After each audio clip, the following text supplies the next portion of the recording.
Hola, comenzamos la clase de Audiovisión 1, vinculada a puesta en plano. Como cada inicio, mencionamos que es muy importante comprender que estos módulos teóricos son complementarios y en ningún caso suplantan la lectura minuciosa de la bibliografía y la búsqueda de los ejemplos que ilustran cada uno de los conceptos en la bibliografía de base. Vamos a iniciar retomando el mapa general de forma fílmica con estos dos sistemas, el sistema narrativo, luego vamos a ver también la existencia de un sistema no narrativo, contrastando con esta vocación de narrar historias, y por el otro lado el sistema estilístico. Es importante recordar también que el gran desafío en la construcción de la forma fílmica es vincular formalmente estos dos sistemas. Es decir, que para un qué quiero contar, encuentre los recursos dentro del sistema estilístico en tanto cómo lo voy a contar.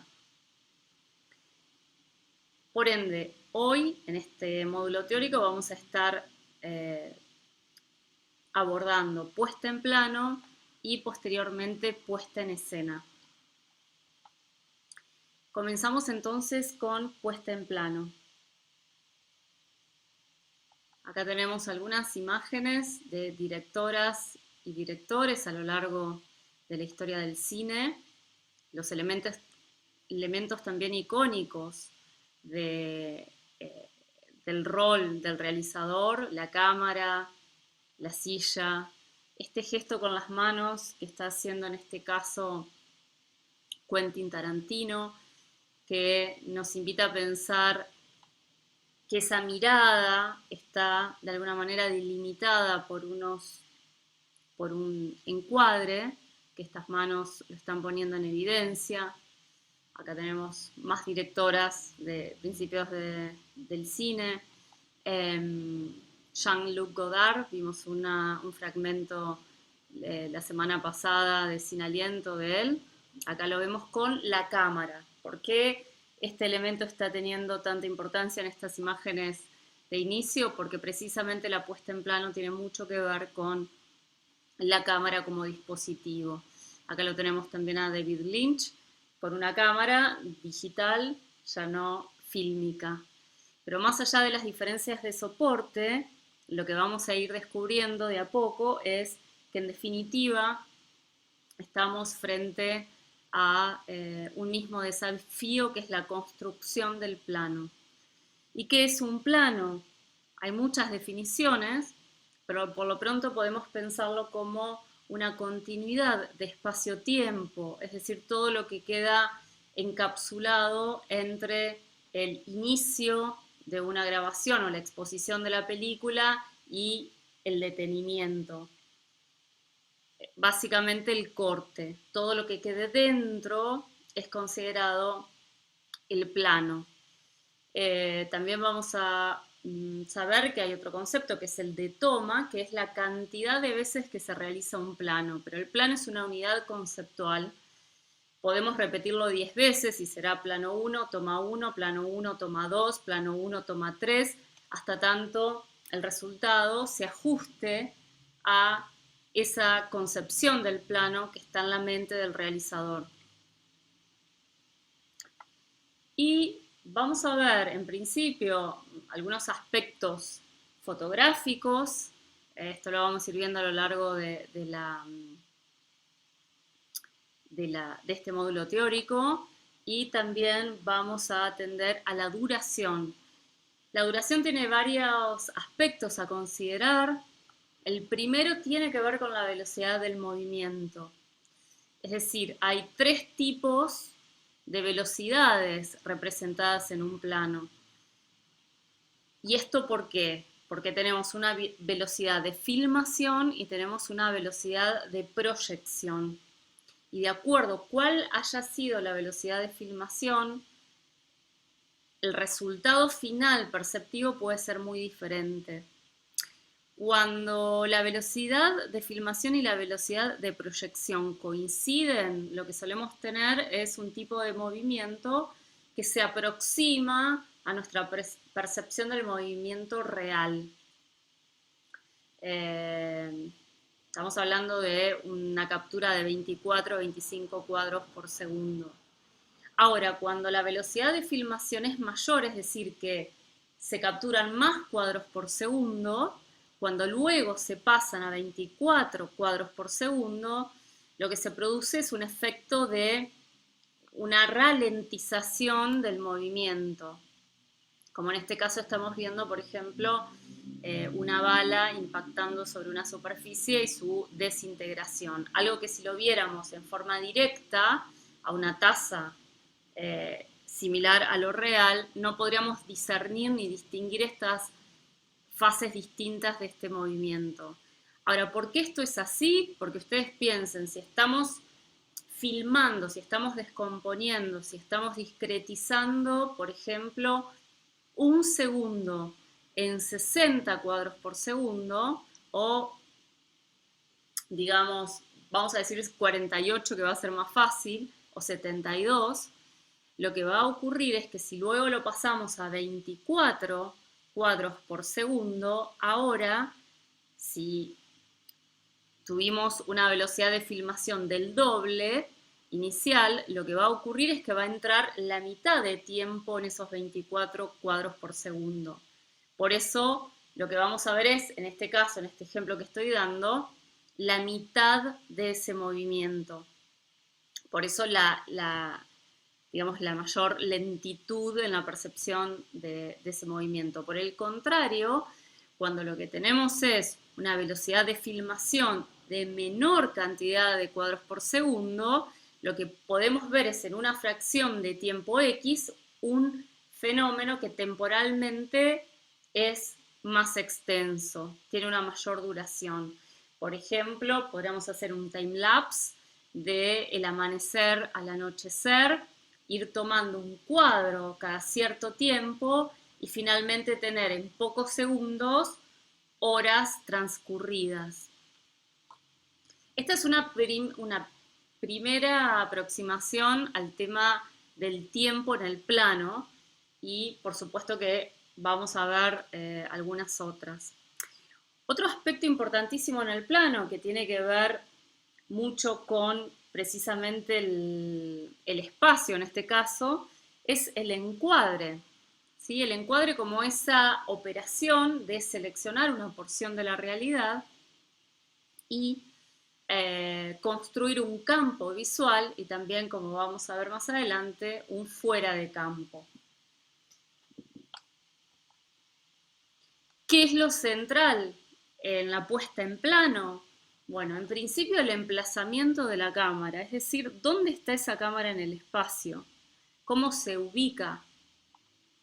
Y las variables a tener en cuenta son las siguientes: la altura de la cámara, el nivel de la cámara, el ángulo de la cámara y la distancia entre la cámara y los objetos o sujetos a los cuales intenta capturar. Ahora vamos a ver, para recordar la llegada del tren de los hermanos Lumière, para que recordemos estos primeros experimentos cinematográficos donde la cámara precisamente estaba emplazada en un lugar único, unívoco a lo largo del tiempo, sin ningún tipo de modificación en ninguno de estos niveles que mencionamos: la altura, el nivel, el ángulo y la distancia. Cabe señalar también que el nivel, si ustedes observan la imagen, la altura es la mirada de una persona aproximadamente a unos 70 de altura, está a nivel, es decir, está paralela al suelo, está también en un ángulo normal y por el otro lado, bueno, sí, lo que está variando en este caso es la distancia respecto de ese tren, pero en términos relativos, es decir, la cámara nunca se mueve, sin embargo, se va modificando lo que estamos viendo precisamente por el movimiento de los objetos que están por delante.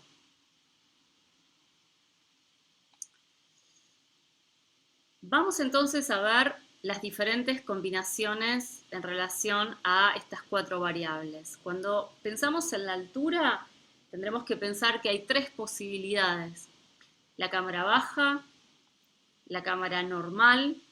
Observen que la cámara normal está a la altura de una mirada, aproximadamente 1,70 m.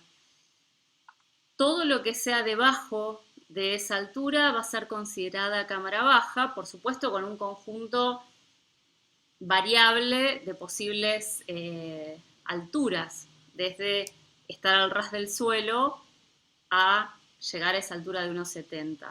Y todo lo que sea que esté por arriba de esa altura será considerado cámara alta.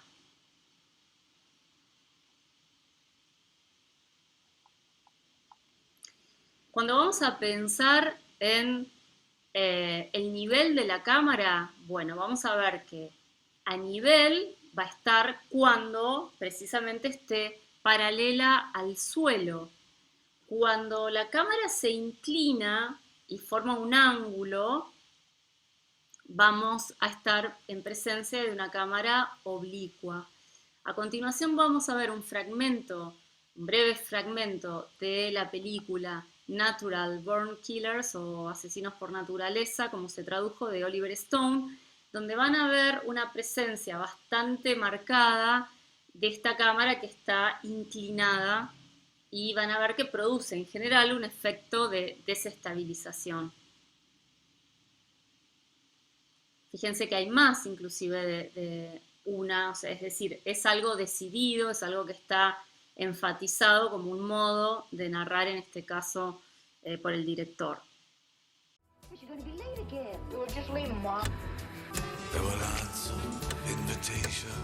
As I leave. What kind of pies do you have? Oh, we got apple, pecan, cherry, key lime. Which do you recommend? Well, key lime's great, but it's an acquired taste. Well, I ain't had key lime pie in 10 years. When you had it, did you like it? No, but that don't mean much. I was a completely different person back then. Let's give that key lime pie a day in court and a big old glass of non-fat milk, if you please. Should I make that 2 pieces? No, Rosie. My name's not Rosie, it's Mabel. I know it must have hurt you. Never. It must have hurt your pride. To have to stand beneath my window with your bugle and your drum.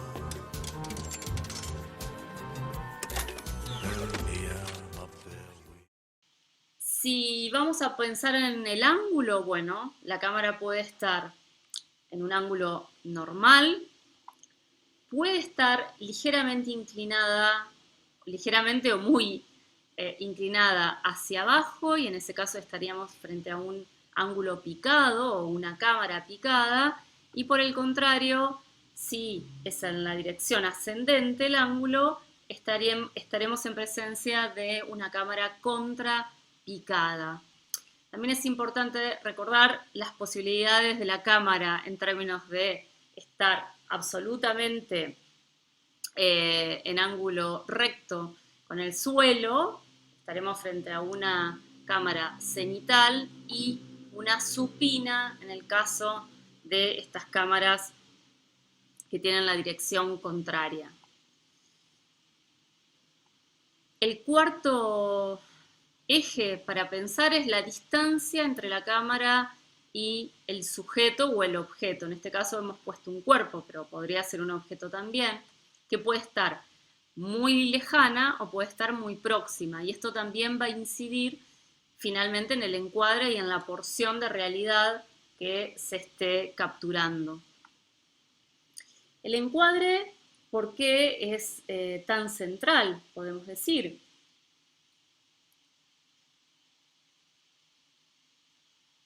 Bueno, porque el lenguaje crea, de alguna manera, o incide, por un lado, en el tamaño y en la forma de la imagen. Por otro lado, también la forma en que el encuadre define el espacio en campo y en fuera de campo es central para la narrativa audiovisual, teniendo en cuenta que a diferencia de la fotografía, en lo cinematográfico cualquiera de estas dimensiones son dinámicas. En tanto es un lenguaje que vive en el tiempo, lo que termina ocurriendo es que lo que en un momento puede estar en una dimensión, ejemplo, fuera de campo, puede luego estar en campo y viceversa. Entonces, esta flexibilidad y esta movilidad, esta multiplicidad potencial, es una característica propiamente cinematográfica en términos del encuadre. También vamos a decir que en términos del encuadre, la forma en que controla la distancia, el ángulo y la altura de un lugar ventajoso sobre la imagen es otra de sus propiedades, y la forma en que el encuadre puede moverse en relación con la puesta en escena, que es un tema que vamos a ver más adelante, pero es respecto de todo lo que está delante de la cámara. Todo este conjunto de propiedades que hacen al encuadre van configurando, si ustedes piensan en la combinatoria, un abanico muy amplio de posibilidades expresivas. Y quizás este aspecto del campo y del fuera de campo es uno de los puntos importantes para señalar en este momento, sobre todo para pensar que hay 6 zonas de este fuera de campo. El espacio que está más allá de cada uno de los 4 bordes del encuadre, pero también el espacio que está detrás del decorado y el espacio detrás de la cámara. Lo que vamos a ver ahora es una pequeña escena del Padrino de Francis Ford Coppola, donde el fuera de campo tiene una función crucial en el devenir del cómo, en el trabajo en términos de lo estilístico, más allá de lo que se está diciendo y lo que está ocurriendo.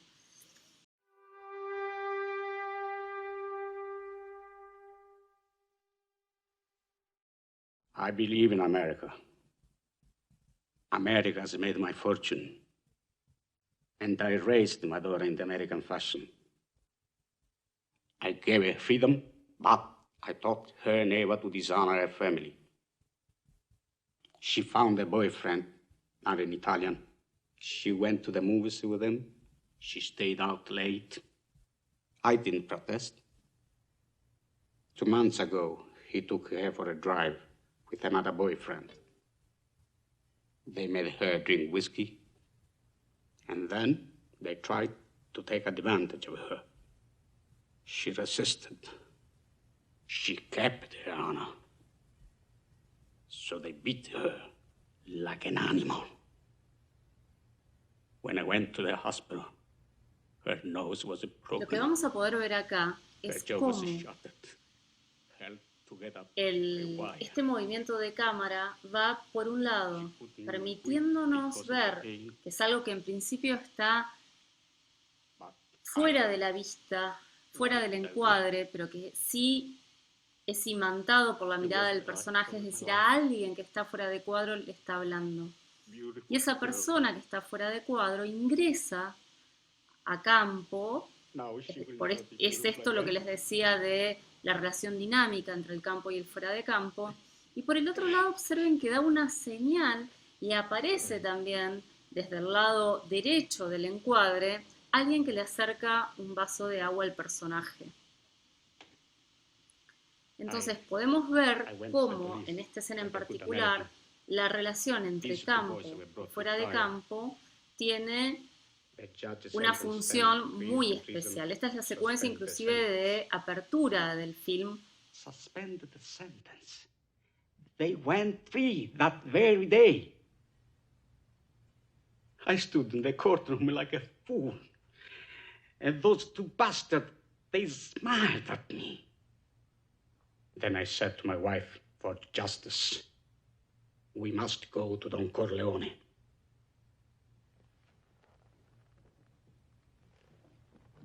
Why did you go to the police? Why didn't you come to me first?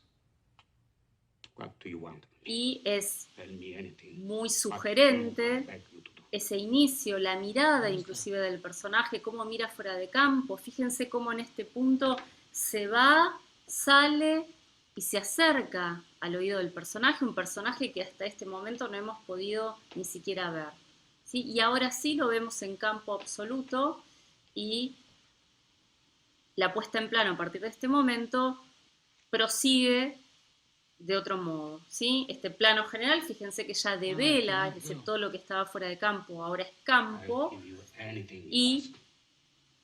hay un cierre narrativo I've de known each esta other many escena. years, but this is the first time you ever came to me for Lo vamos a counsel. cortar acá para pasar al siguiente ejemplo. I can't remember the last. Lo que vamos a ver a continuación es un fragmento de la película La mujer sin cabeza de la cineasta argentina Lucrecia Martel, donde vemos un personaje que va conduciendo por un camino y algo ocurre fuera de campo.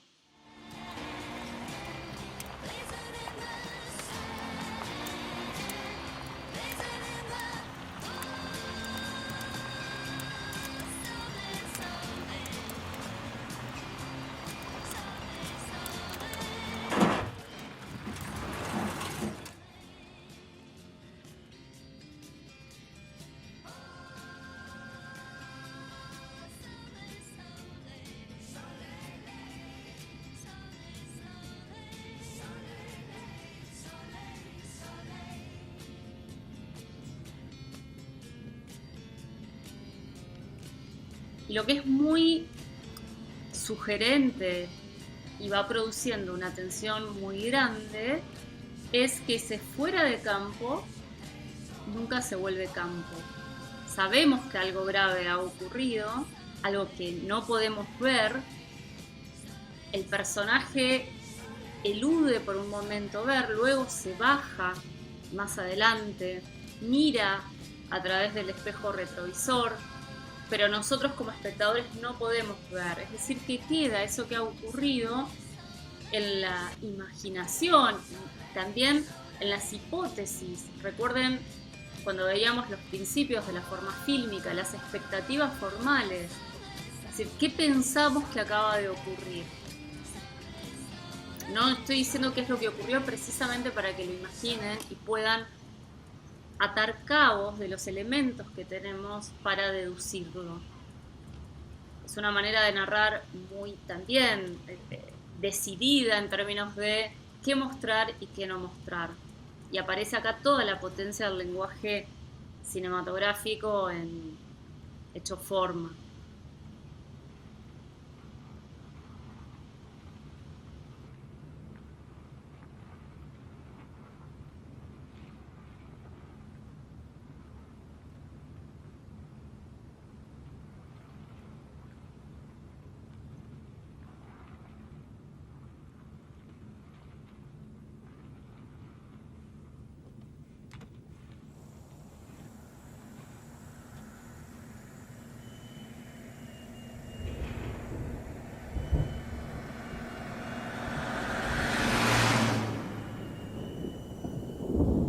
Fíjense incluso cuando se baja del auto el personaje, cómo camina, cómo también por momentos perdemos su cuerpo, dónde está, o su rostro, sus expresiones.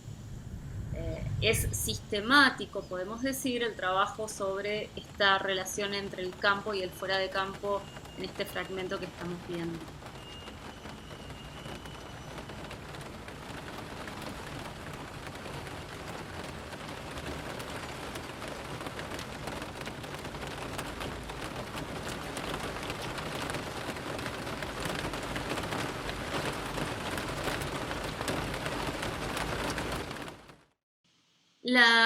El siguiente punto que vamos a abordar es lentes. ¿Por qué? Porque toda cámara, recuerden que es el principio de la cámara oscura, que genera precisamente una imagen en su cara posterior invertida, es la presencia de una lente lo que a lo largo de la historia de la fotografía y por ende luego del cine ofrece un conjunto muy variable de resultados ópticos en relación a la construcción de esa imagen, de esos haces de luz que ingresan a través del orificio de la cámara oscura. Vamos a ver ahora un pequeño fragmento de una entrevista a Martin Scorsese donde habla de la gramática cinematográfica y habla de los lentes en este sentido. What it made me realize was that there was an intelligence, another kind of intelligence, that was trying to tell a story through where the director, the writer, and the cinematographer, where they were focusing your eyes. You know, whether it was the camera may be on an extremely low angle, looking up at you. The use of the lens, the size of the lens. I began to understand certain lenses interpreted the story differently. A longer lens crushed everything together and made it flat. A wider lens stretched everything and sometimes distorted it, especially if camera movement. I learned looking at certain pictures, particularly Wells's films, and William Wyler too, a wide-angle lens.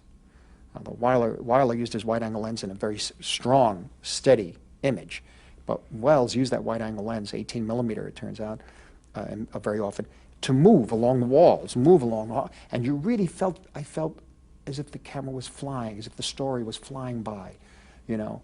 I didn't know why until I kept seeing the films again and again, and as I began to know a little more about what filmmaking was like and what cameras did, and that's, I still didn't know who made the pictures, you know, but I was beginning to understand that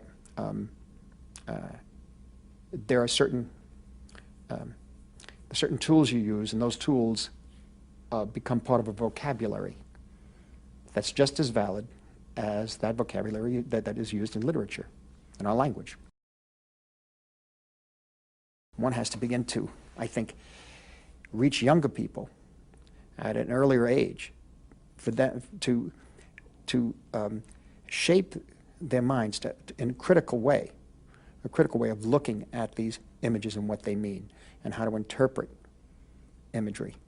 And I think in a more official way, I think, than just punching up on a computer or seeing something on a TV commercial or something like that. I think you really need to know how ideas and emotions are expressed through a visual form.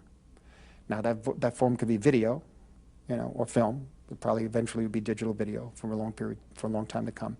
But it still has the same rules, and it still has the same vocabulary, and it still has the same grammar, I should say, really the same grammar. And the grammar is panning left and right, tracking in or out, you know, booming up and down, intercutting a certain way, use of a close-up as opposed to a medium shot. What is a medium shot? What is a long shot? All these sort of things, and how do you use all these elements and the different kinds of lighting, and how you use all these elements to make an emotional and psychological point to an audience. Acá tenemos una imagen de una cámara fotográfica muy rudimentaria, podemos decir de los inicios de la fotografía, donde vemos ahí precisamente este elemento óptico. Acá lo que estamos viendo es ya avanzada la historia del cine, un conjunto de lentes de objetivos, por ejemplo, utilizados por el cineasta Stanley Kubrick a lo largo de su filmografía. Esta imagen que están viendo, esta vitrina que exhibe todos estos lentes, pertenece a una exposición que se hizo de su obra en el Centro de Cultura Contemporánea de Barcelona en el año 2019. Y algo que podemos ya señalar es que precisamente los objetivos van a definir no solamente una perspectiva, un tipo de recorte particular del espacio que está delante de la cámara, sino que también va a proponer una profundidad de campo, o va a ser una de las variables que afecte a la construcción de la profundidad de campo, que vamos a ver también como tema un poquito más adelante.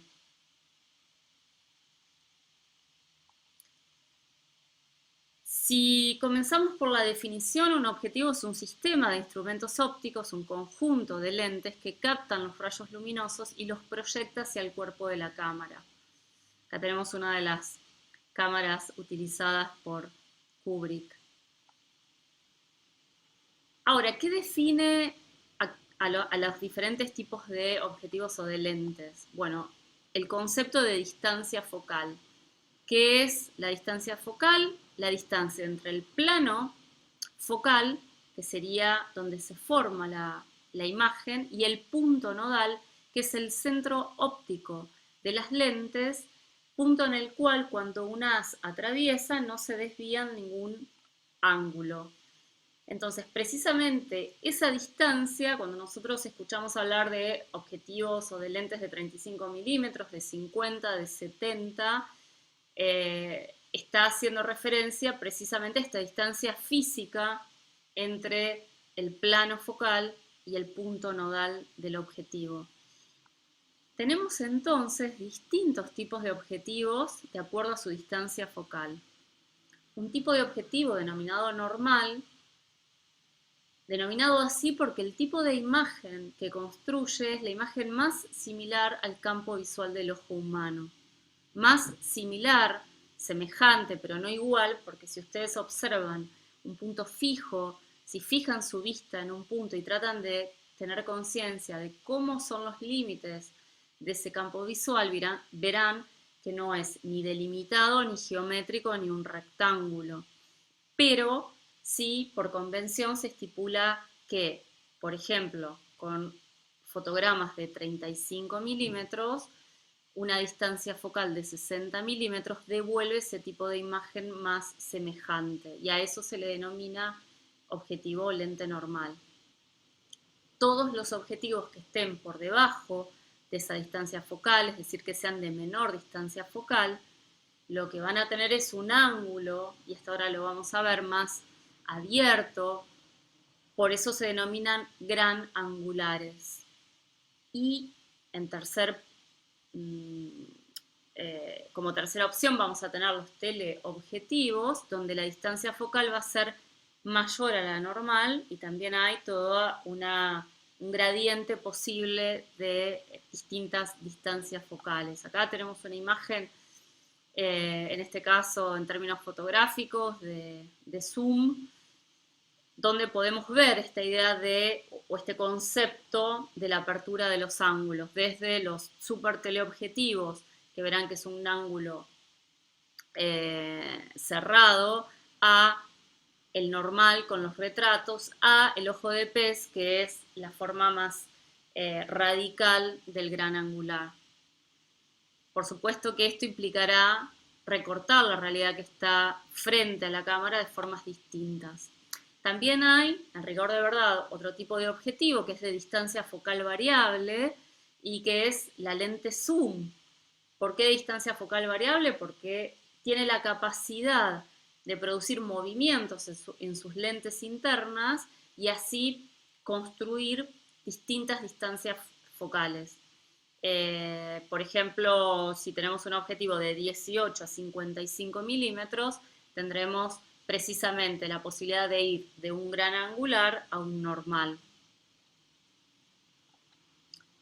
Acá podemos ver las resultantes. Si nosotros tenemos la cámara emplazada en un punto fijo respecto y a una distancia siempre igual respecto del sujeto, en este caso esta chica está sentada en la plaza, vamos a ver que con un gran angular estamos tomando el cuerpo entero, se está viendo la catedral detrás entera y todavía queda aire por arriba, lo mismo se ve parte de la vereda.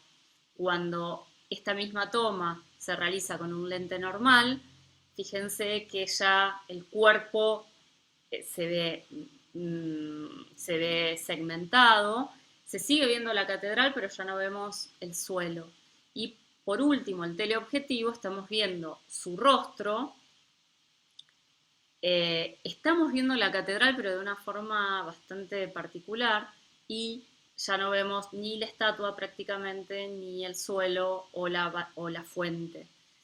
Una de las cuestiones importantes a pensar es, más allá del recorte, que es quizás bastante claro en este punto, hay otras características que los lentes producen en términos de la perspectiva y de la distancia y del espacio. La semana pasada estábamos viendo este tema de espacio y de tiempo.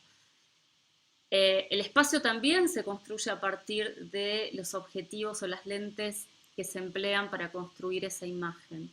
Fíjense en este caso, si yo les preguntara qué distancia hay entre el cuerpo y la catedral con un lente de 28 milímetros y les hiciera la misma pregunta con el de 50 y con el de 135 milímetros, quizás dirán que parece haber muchos más metros entre el cuerpo y la catedral con el objetivo de 28 milímetros respecto del de 135 milímetros que está como aplanado, parece mucho más cerca. Inclusive se ve más grande la catedral, podemos decir. Es como si estuvieran más próximas, más pegadas la figura y el fondo. Y esta es una característica que es muy importante tener en cuenta. También van a ver que en el de arriba se ve en un foco bastante mayor la catedral que en el teleobjetivo, con el teleobjetivo. Entonces esto refiere a la profundidad de campo, que es un tema que vamos a ver a continuación. Pero en principio es importante pensar que no solamente las distancias focales afectan a la porción de espacio que recortamos, que queda en campo y que queda fuera de campo, sino en estas relaciones de perspectiva entre figura y fondo y los distintos planos de la imagen. Tal es así que fíjense estas deformaciones que se van produciendo. Este es el rostro, la persona es la misma, pero fíjense cómo cambia respecto del objetivo empleado. Cuanto menor sea, más va a aparecer, se va a pronunciar, la nariz va a parecer más grande, la cara parece como si se comprimiera en el eje Z, ¿sí? Y cuando estamos con teleobjetivo es al revés. Podríamos decir, la distancia entre la punta de la nariz y los ojos parece más pequeña. Y en 50 milímetros estaríamos en una representación lo más próxima al rostro de la persona que estamos viendo aquí. Ahora, ¿por qué mencionaba que el tipo de encuadre no depende, o la porción recortada, no depende solamente de la distancia focal? Porque si nosotros compensáramos y, por ejemplo, con un teleobjetivo nos fuéramos más lejos y con un gran angular nos acercáramos, fíjense que ahora tenemos dentro de todo, en términos del cuerpo del personaje, algo bastante similar. Observen, el de 28 milímetros tenemos un cuerpo entero y en 135 milímetros también. Ahora, ¿qué es lo que cambia? Esto es para derribar un mito pensando que si queremos hacer un primer plano, hay que emplear un teleobjetivo y si queremos hacer un plano general, utilizar un gran angular. Bueno, no es así. Podríamos invertirlo y hacer un primer plano con un gran angular y un plano relativamente de detalle con un teleobjetivo. Lo que sí varía, observen, es la relación entre los planos de la imagen. Fíjense cómo se ve la catedral con el gran angular de 28 milímetros, que se ve completa, entera y lejana, a cómo se está viendo con el teleobjetivo, donde está más próxima y solamente se ve una porción. Entonces, acá podemos ver una dimensión del empleo de lentes que construye un espacio fílmico o fotográfico, depende en qué lenguaje estemos, que no necesariamente coincide o representa, entre comillas, vamos a decir fielmente, lo real del espacio profílmico. Acá podemos ver la comparación. Entonces, vamos a ver ahora un fragmento de Cuentos de Tokio de Yasuhiro Ozu, donde, por ejemplo, su elección era emplear objetivos normales, ¿sí? Objetivo de 50 milímetros. これじゃと大阪6時じゃな。そうですか。じゃあ慶三もちょうど引けた頃ですな。ああ、ホームへ出とるじゃろう。電報打っといたけ。はい、お母さん、これお弁当。あ、おおけに。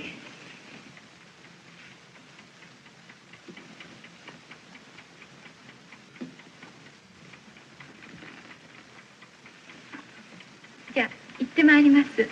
ああ。お前、学校が忙しければわざわざ来てくれんでもええよ。いいえ、縁です。5時間目はどうせ体操ですから。そうか。じゃあ、駅で。ああ。お母さん、魔法瓶にお茶入れときましたから。そう、ありがとう。じゃあ、行ってまいります。ああ、行っておいで。行ってきなさい。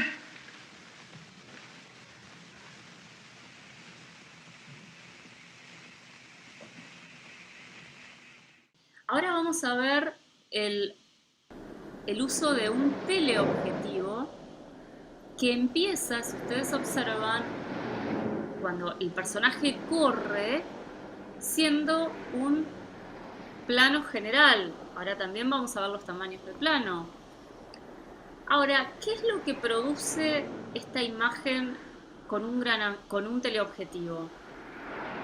Si ustedes observan, el personaje corre, se ve que está haciendo un esfuerzo muy grande. Tengamos en cuenta que la narrativa es que va a impedir la boda de la mujer que ama con otro hombre. Entonces, corre, hace un esfuerzo físico muy grande, sin embargo, parece que no adelanta o que no adelanta lo suficiente, casi como si estuviera corriendo en una cinta. Este efecto acrecienta la tensión del relato y en definitiva puede que incremente las expectativas del espectador antes de poder saber si va a llegar o no va a llegar a tiempo. Entonces esta elección, fíjense cómo construye no solamente un espacio, sino también un tiempo, una temporalidad, un tipo de velocidad. Por último vamos a ver una secuencia donde se emplean granangulares y van a ver precisamente cómo estas alteraciones, tanto en los cuerpos como en los espacios, se ve de una forma manifiesta.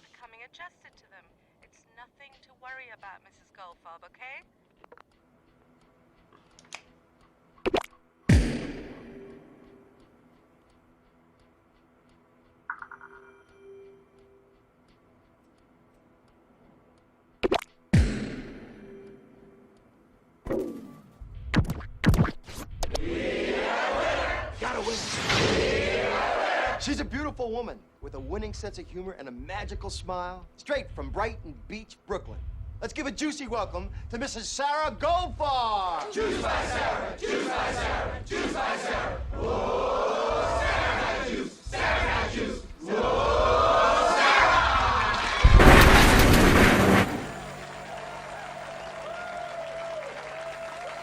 Finalmente también tenemos el zoom. Y retomamos un poquito el fragmento del graduado de Mike Nichols y podemos ver cómo el final de este plano precisamente es un zoom que nos permite ver el espacio de otra manera, ampliarlo, ir de ese teleobjetivo a un gran angular. Vamos entonces con otro tema muy importante que tiene que ver con la puesta en plano y que es la profundidad de campo. ¿Y qué es la profundidad de campo? La distancia por delante y por detrás del sujeto, enfocado desde el primer punto de nitidez aceptable al último. Acá hay una imagen, para que ustedes en imagen fija puedan darse cuenta o comprender el concepto. Y lo siguiente que tenemos que saber es que depende de 3 variables, dentro de las cuales aparece el tipo de lente, pero no es el único. Entonces acá los factores van a ser la apertura de diafragma, es decir, qué cantidad de luz, si está pasando más o menos luz, el diafragma cumple esa función, regular el caudal de luz.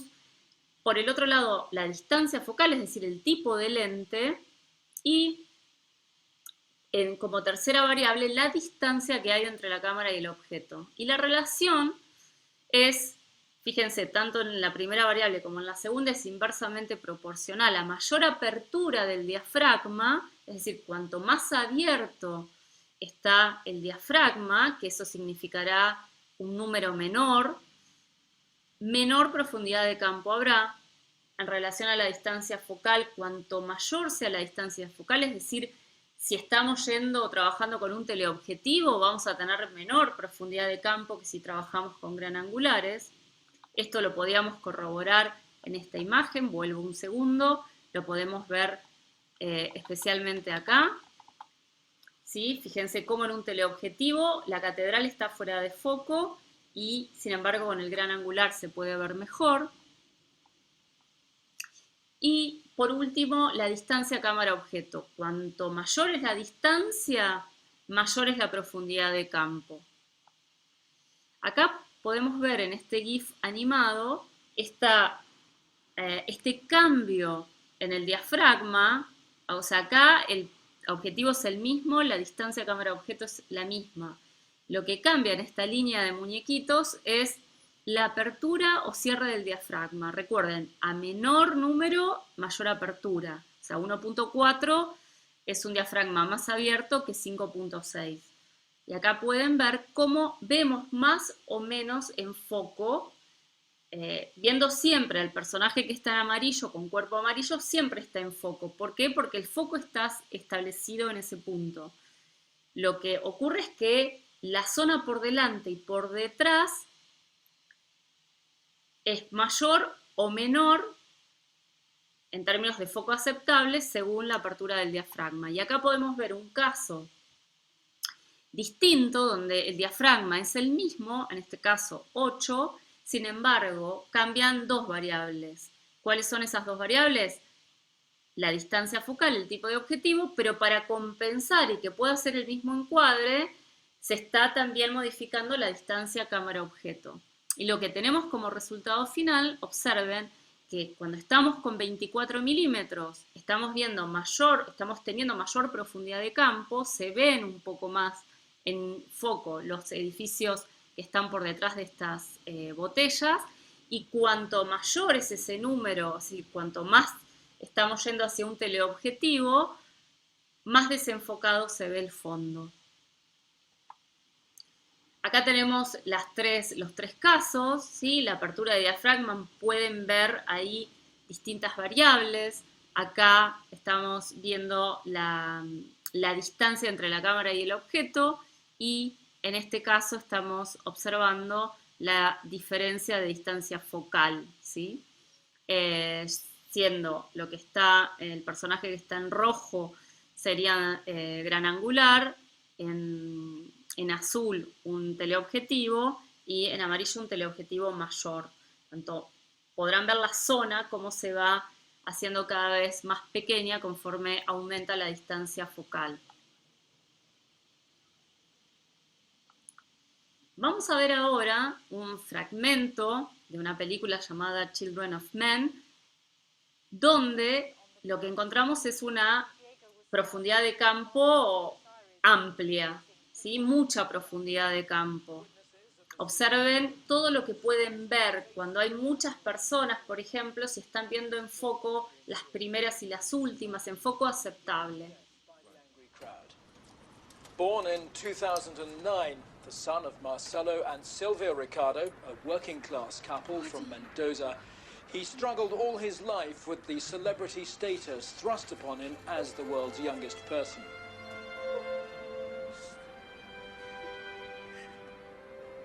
Diego Ricardo, the youngest person on the planet, was 18 years, 4 months, 20 days, 16 hours, and 8 minutes old.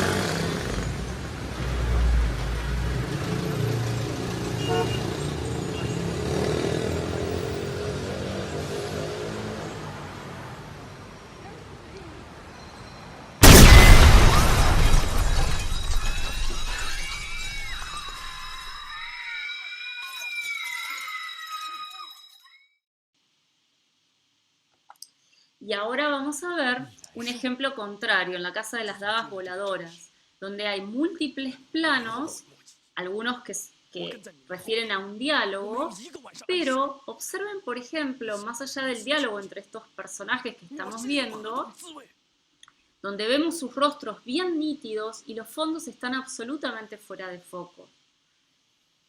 Por otro lado, conforme avance este diálogo y aparezca un plano más general, donde nos permite ese plano entender cuál es el entorno espacial en el que están, lo que vamos a ver es también una zona bastante delimitada de foco, porque si ustedes observan las hojas del follaje que están por delante de los personajes y los troncos que están por detrás, verán que están ligeramente fuera de foco, ¿sí? Entonces podríamos decir que todos los planos que conforman este fragmento que estamos viendo están más orientados a una construcción con una poca profundidad de campo.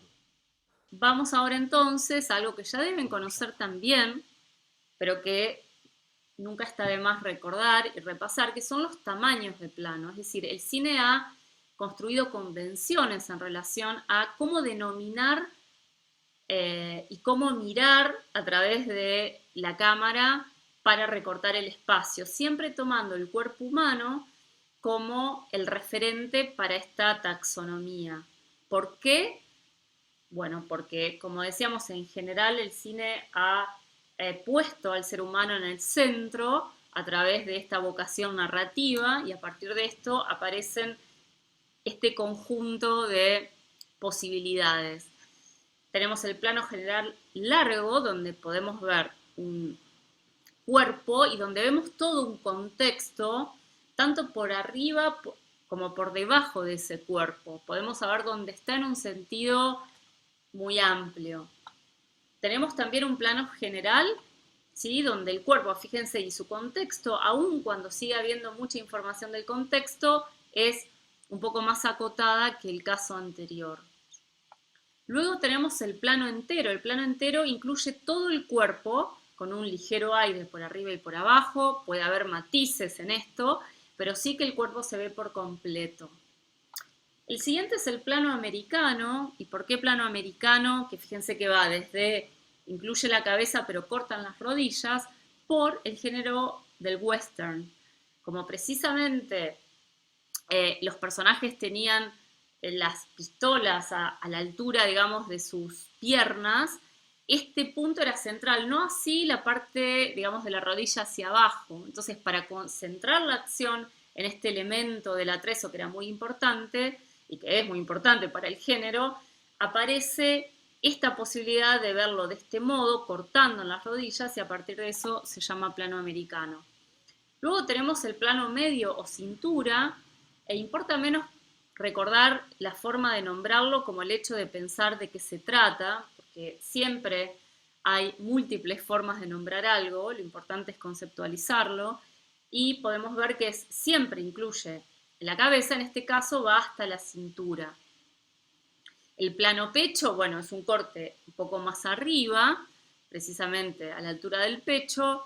El primer plano, que incluye todo el rostro, todo, digamos, desde la barbilla hasta la coronilla, podríamos decir, y un poco de aire, tanto arriba como abajo.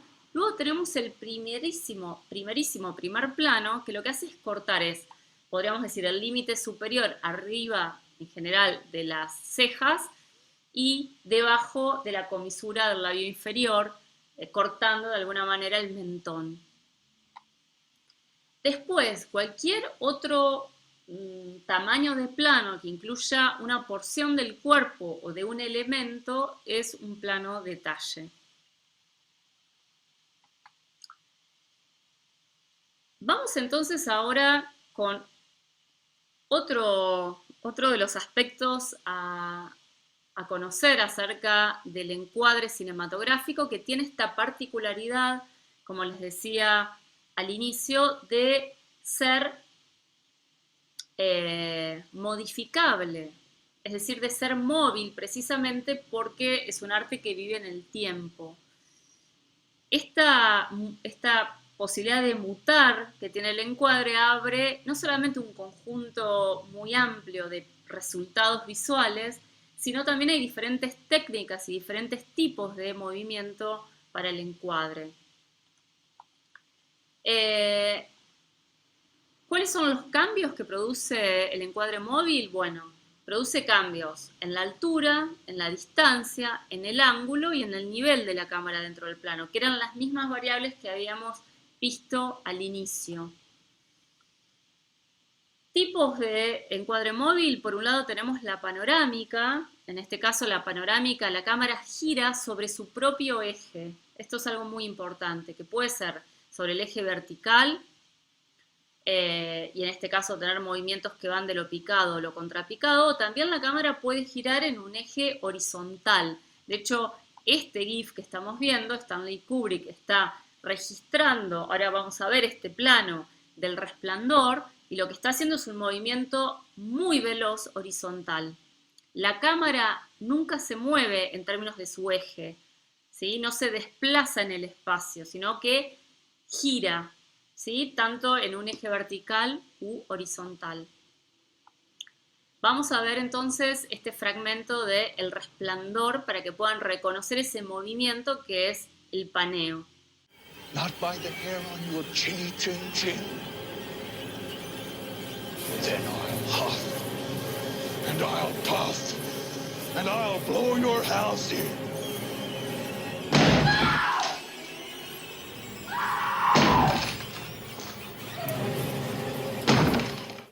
Luego tenemos el traveling, donde ya ahí la cámara sí se desplaza, se mueve en el espacio.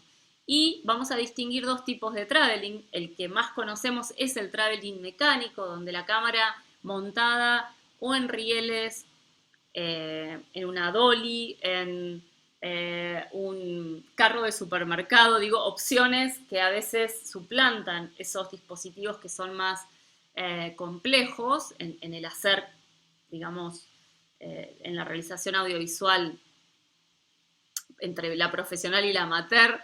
Y lo que podemos ver acá es este desplazamiento físico de la cámara.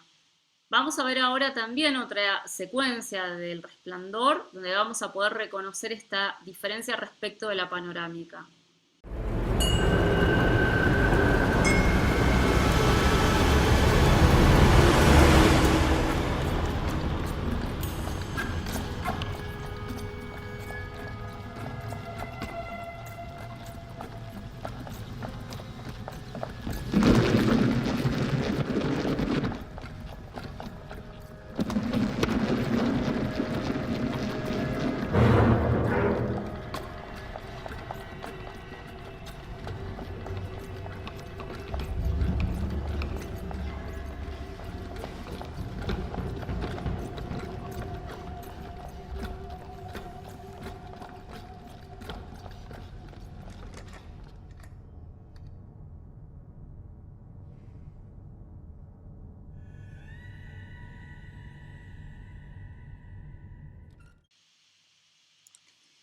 Luego tenemos el traveling óptico.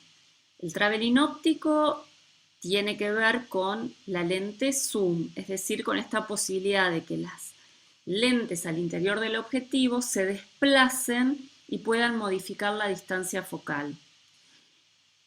Esto es reconocible porque precisamente pueden ver o movimientos que van de un gran angular a un teleobjetivo, es decir, un zoom in, un acercamiento, o al revés, de un teleobjetivo a un gran angular, lo que se denomina zoom out.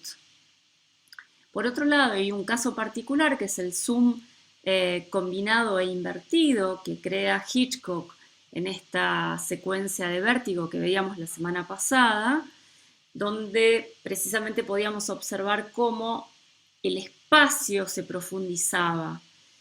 ¿Por qué ocurría esto? Porque se produce un movimiento inverso. Ahora lo vamos a ver en el ejemplo de Tiburón. Esto inicia con un teleobjetivo y una lejanía física, y conforme se va acercando físicamente la cámara, se va generando un zoom out, es decir, que la lente va tendiendo hacia un gran angular. Esto lo que produce es una compensación en el encuadre, el tipo de tamaño es el mismo, se conserva el mismo, pero lo que hay es una modificación de la figura y el fondo precisamente por esa propiedad que veíamos de la diferente configuración en términos de perspectiva entre la figura y el fondo en los diferentes lentes. También tenemos una opción que es en definitiva un traveling, pero que es la cámara en mano. A diferencia de estar montado en un dispositivo que discurre fluidamente, es el camarógrafo el que se acerca y camina y se traslada en el espacio y queda impreso inclusive ese movimiento de la cámara en la mano. Vamos a ver ahora un caso de Black Swan de Darren Aronofsky, donde podemos ver la tensión que produce este tipo de planos.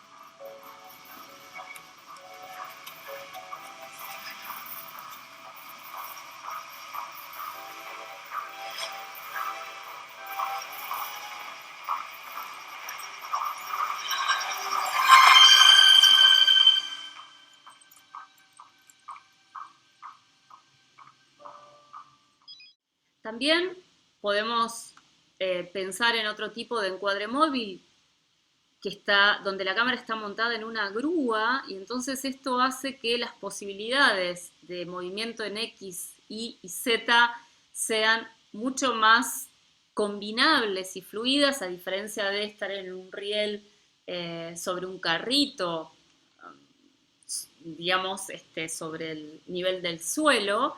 Entonces la grúa habilita un movimiento que puede recorrer todas las variables del emplazamiento de la cámara de una manera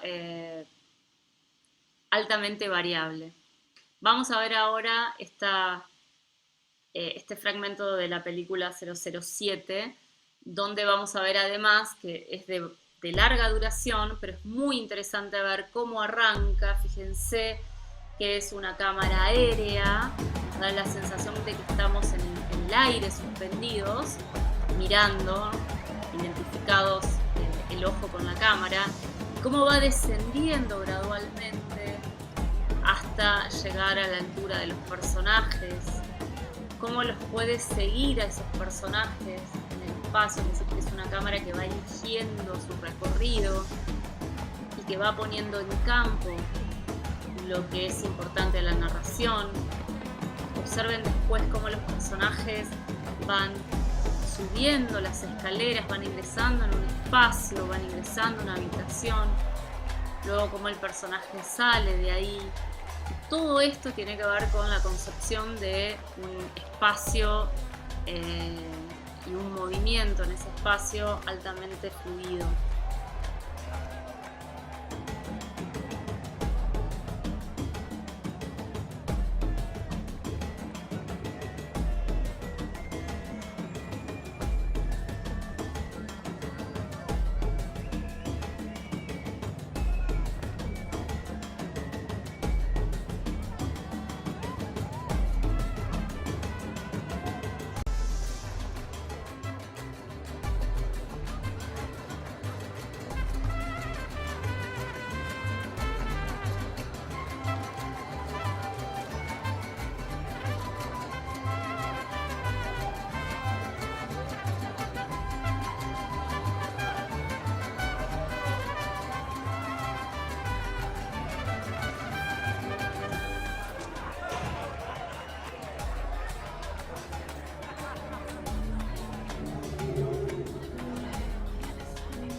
Where are you going? I won't be long.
Ben arrivato, signor Schiarra.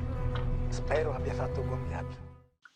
Y también hay otros tipos de construcción donde el personaje, la cámara está adherida al personaje o el personaje está montado, digamos, sobre el dispositivo donde la cámara se está moviendo, y esto construye una relación entre la figura y el fondo muy particular. ¿Por qué? Porque el personaje siempre está en el mismo tamaño de plano, sin embargo el fondo se ve variar en altura, en distancia.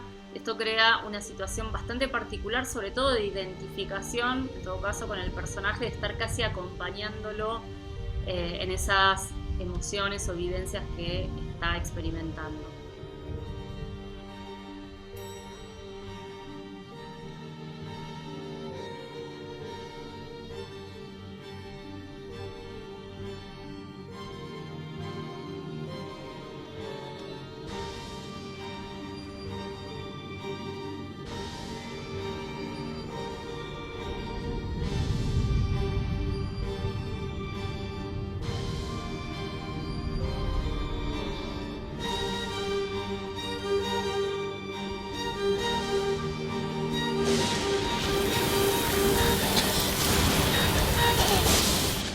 Entonces, ¿qué es lo que genera el encuadre móvil después de todo esto que hemos visto? Bueno, fíjense que define el espacio en campo y el fuera de campo, y lo más importante es que lo redefine todo el tiempo.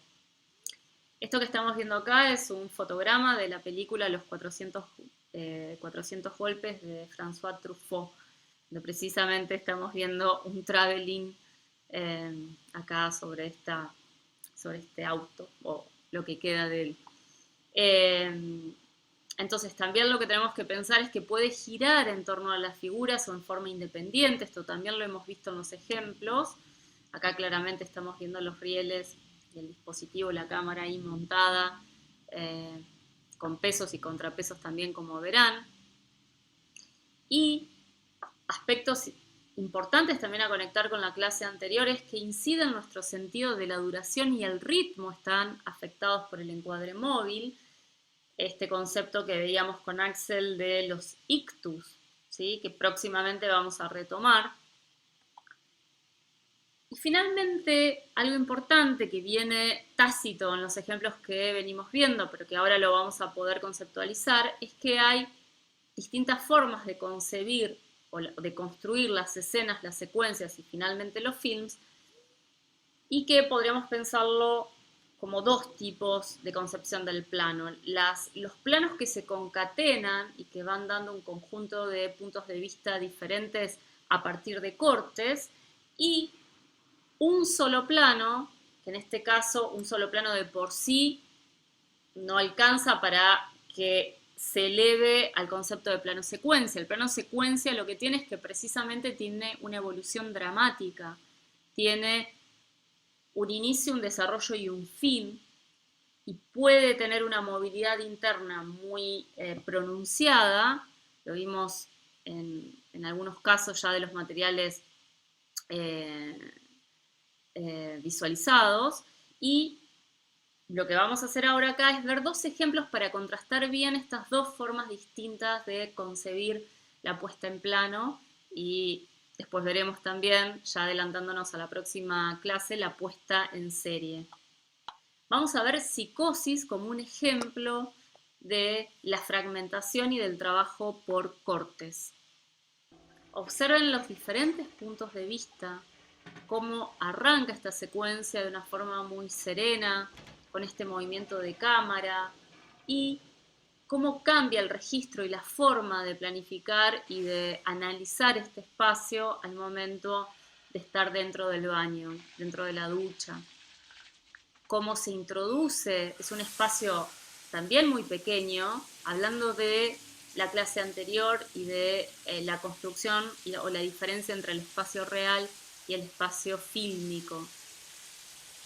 Y cómo este devenir de la secuencia hace que este asesinato no solamente haya violencia en lo que está en el campo, sino fundamentalmente es la multiplicidad de planos y el montaje, nos adelantamos un poco a lo que viene, y lo que produce esa violencia, y creemos estar frente o haber asistido a un asesinato, y sin embargo si fuéramos plano por plano en ningún momento vamos a ver que el cuchillo esté hiriendo al personaje. Claramente un efecto del montaje que creamos y que sea verosímil este asesinato.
Y vamos a ver ahora una secuencia de apertura de una película de Orson Welles, Sed de Mal, donde precisamente vamos a ver un plano secuencia muy icónico en la historia del cine, donde hay todo un conjunto, ustedes verán, de eventos que se van concatenando sin que haya ningún corte. Como también hay, después veremos más adelante, la inclusión del suspense. Los invitamos a bucear, investigar, explorar la bibliografía para comprender qué es esto del suspense.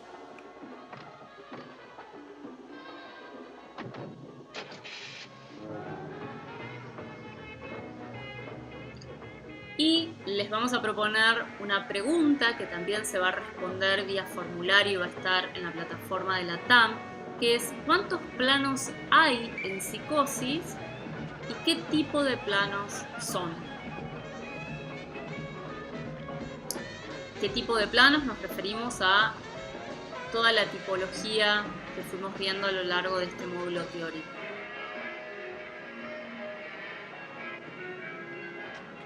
Vamos ahora a puesta en escena. Puesta en escena. Si recién hablábamos de la puesta en plano y nos referíamos a todas variables que tienen que ver con la cámara cinematográfica,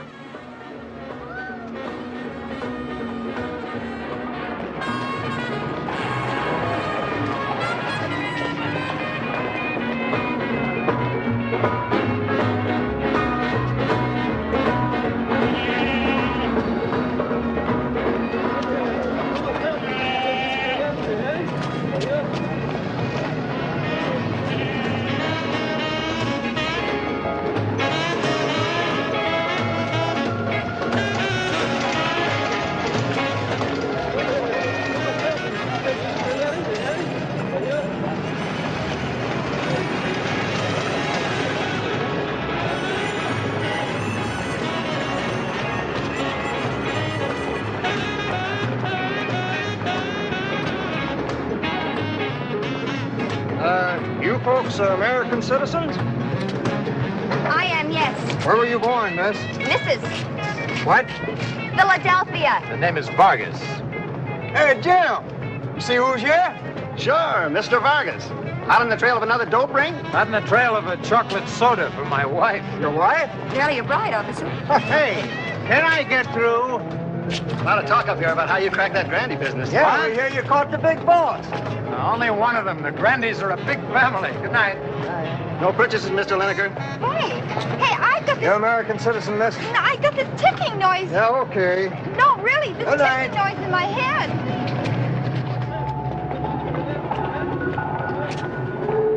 Mike, do you realize this is the very first time we've been together in my country? Do you realize I haven't kissed you in over an hour? Vamos a proponer una pregunta que también se va a responder vía formulario y va a estar en la plataforma de la TAM, que es ¿cuántos planos hay en Psicosis y qué tipo de planos son? ¿Qué tipo de planos? Nos referimos a toda la tipología que fuimos viendo a lo largo de este módulo teórico.